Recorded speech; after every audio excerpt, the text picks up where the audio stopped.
महबूब साईं जी सना लिखण जा पहलू त हज़ार आहिनि। असां सना ख़्वान या शाइर इस्लाम जेतिरी बि सना लिखनि उन्हनि जो इल्मु अकुल फ़हम खुटी पवंदो महबूब मोहम्मद जी सना अञा मथे आहे। यानी हर पहलू आहे महबूब साईं जो। हीउ बि हिकु पहलू जेको मां अव्हांखे ॿुधाइणु चाहियां थो।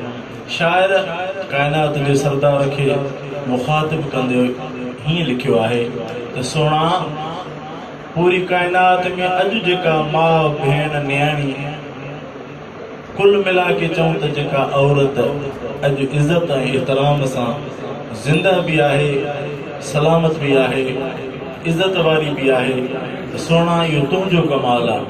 वरना इहे ई औरतूं हूं, इहे ई न्याणियूं हूं जिन जे घरनि में पैदा थींदियूं हूं त उहे बार महसूस कंदा हुआ तव्हांजो न्याणियुनि खे वञी ज़िंदा दफ़न बि कंदा हुआ। महबूब साईं जे अचण खां पोइ काइनात जे सरदार उम्मत खे अहिड़ो त सुहिणो सबक़ पढ़ायो जो हीअ उम्मत अॼु जंहिंजे घर में न्याणी ॼाए थी चुमंदे चुमंदे पोइ बि थकिजे नथी, ख़ुशि थिए थी, मिठाइयूं विराए थी। इहो सबक़ आहे सोणे मोहम्मद साईं जो। शाइर महबूब साईं खे मुखातिब कंदे लिखियो आहे त सोणा ज़माने जूं माऊं ॾियनि थियूं दुआ ओ अमा आमिना जा बचा। महबूब साईं खे मुखातिब कंदे बार बार जुमलो छा लिखियो आहे? अमा आमिना जा बचा। सुभान अल्लाह जी गूंज अचे सही। तव्हां असांजा महिमान ख़ासि अन क़रीब जलवे अफ़रोज़ थियण वारा आहिनि। तेसीं ताईं हुकुम आहे त कुझु जुमला अव्हांखे ॿुधायूं। अर्ज़ु पिया कयूं त शाइर इस्लाम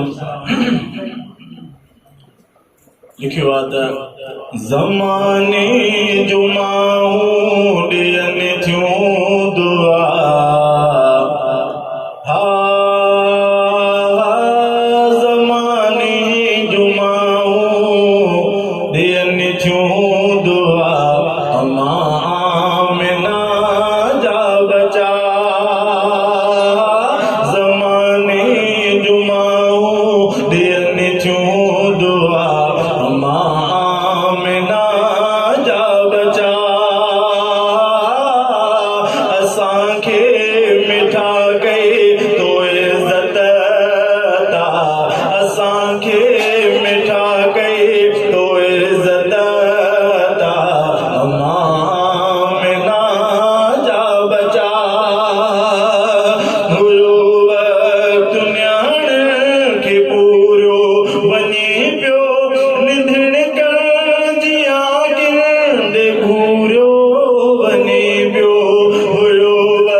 शराफत इबादत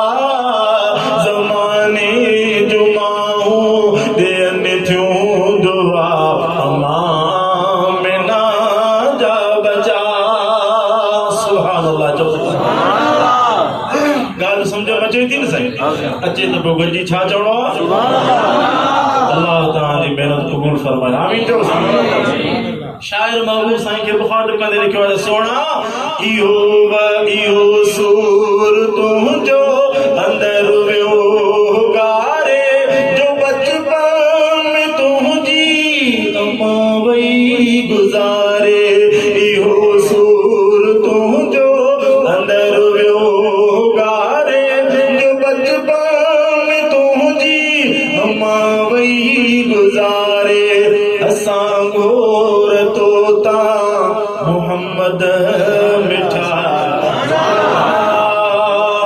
असां गोर तोता मोहम्मद मिठा अमामिना जा बचा ज़माने जुमाऊं ॾियन थियूं दुआ ज़माने जुमाऊं ॾियन थियूं दुआ अमामिना जा बचा